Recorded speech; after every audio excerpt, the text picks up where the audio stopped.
Allez, on commence tout de suite. Quand on observe un cheval au grand galop, on est forcément frappé par sa grâce et sa puissance. C'est une véritable machine biomécanique, parfaitement rodée. Mais ce qu'on ignore bien souvent, c'est que derrière cette allure majestueuse se cache un secret fascinant, là, juste sous nos yeux. Dans cette explication, on va décortiquer comment une évolution totalement surprenante a transformé l'anatomie de cet animal au fil des millénaires. Préparez-vous à voir les chevaux sous un angle complètement différent. Alors, un cheval possède-t-il vraiment des doigts cachés? Ça paraît complètement fou de se demander ça, non?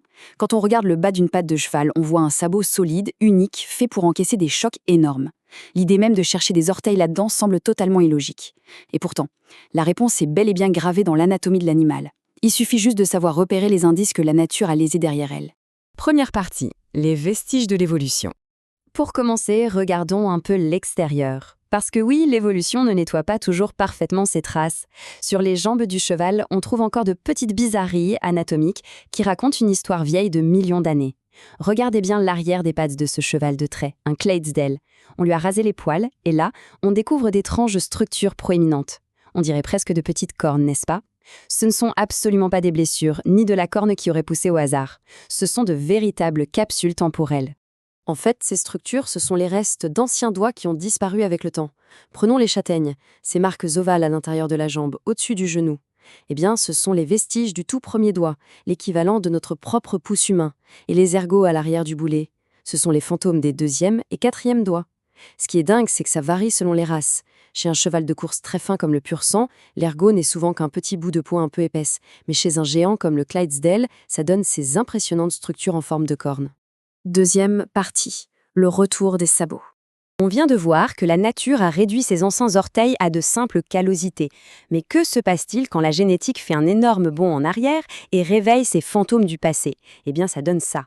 À gauche, on a un cheval bien vivant avec une anomalie choquante, un petit sabot entier qui pousse sur le côté de la patte comme un pouce supplémentaire. Et à droite, la radio nous prouve que ce n'est pas juste un défaut esthétique de la peau, il y a toute une structure osseuse en dessous. Ce phénomène fascinant s'appelle la polydactylie. C'est quand un poulain naît avec un doigt en trop. Mais au-delà de la rareté médicale, c'est surtout un rappel incroyable de l'évolution du cheval. C'est un peu comme si l'ADN se rappelait soudainement de ses lointains ancêtres qui avaient plusieurs orteils pour marcher dans les marécages, bien avant de ne garder que le doigt central pour courir à toute vitesse sur la terre ferme. Comment est-ce physiquement possible ? En temps normal, de chaque côté de l'os principal de la patte, le cheval a de minuscules os résiduels qui ne servent plus à grand-chose. Mais ici, le deuxième os métacarpien refuse de rester un simple bout d'os effilé. Il pète un plomb et se transforme totalement. Il se développe en un métacarpe complet, forme sa propre articulation de boulet, son propre pâturon et finit même par créer son propre sabot. Et attention, ce n'est pas une copie bon marché. La radio montre une structure incroyablement complète. Tous les os et articulations d'un membre normal sont de la partie. On y trouve une paire d'os sésamoïdes proximaux et, fait complètement hallucinant, un os naviculaire supplémentaire. La nature a littéralement dupliqué toute l'architecture interne avec une précision absolue. Troisième partie, la mécanique sous pression. Bon, mettons de côté ces incroyables sabots supplémentaires pour revenir à un pied tout à fait normal. Parce qu'à l'intérieur, c'est une véritable zone de guerre biomécanique. 1000 kilos! Une tonne entière, c'est le chiffre fou qu'il faut retenir. On ne parle pas du poids de l'animal, on parle de la force écrasante qui frappe un seul pied quand un cheval atterrit au grand galop. Imaginez un peu l'ingénierie biologique qu'il faut pour encasser un choc pareil à chaque foulée, sans exploser en morceaux. Pour vraiment comprendre, regardons ces images. À gauche, une coupe d'un pied au repos. Tout est bien en place, tranquille. À droite, le même pied, mais soumis à ces fameux 1000 kilos de pression. La différence saute aux yeux, non? L'écrasement de la structure interne est massif. On voit littéralement le pied se tasser sous l'impact. Décortiquons cette violence mécanique étape par étape. 1. Sous cette tonne de pression, le boulet s'enfonce vers le bas pour amortir. 2. L'articulation la plus basse se plie violemment. 3. La phalange moyenne tourne et vient littéralement écraser le petit os naviculaire vers le bas.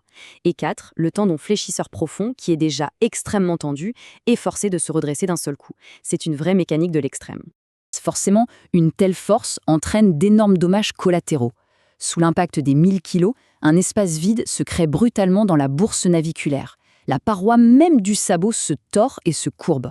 Les os, en plongeant vers le bas, écrasent violemment les tissus mous situés juste en dessous, le chorion solaire. Et la fourchette, cette partie charnue sous le pied, est écrasée sans pitié contre le sol. C'est tout le pied qui se déforme pour survivre à l'onde de choc. Et au milieu de toute cette compression, on trouve l'épicentre des problèmes. Regardez ce site précis. C'est là que l'os naviculaire est poussé de toutes ses forces contre le tendon, qui est tendu comme la corde d'un arc. Une vraie zone de friction maximale. C'est exactement pour ça que la maladie naviculaire est un tel cauchemar chez les chevaux. Elle ne frappe pas au hasard. Elle se développe très précisément là où la moitié basse de l'os naviculaire vient s'écraser et frotter durement contre le tendon fléchisseur profond à chaque foulée. C'est finalement le prix à payer pour l'évolution d'un animal bâti pour courir à une vitesse folle sur la pointe d'un seul doigt. C'est quand même incroyable, non? Des restes de pouces cachés sur la jambe jusqu'à cette biomécanique implacable capable d'encaisser une tonne de pression. Le sabot d'un cheval est bien plus complexe qu'il n'y paraît. L'évolution a laissé ses empreintes partout, il suffit d'ouvrir l'œil. Abonnez-vous pour plus de vidéos simples et éducatives.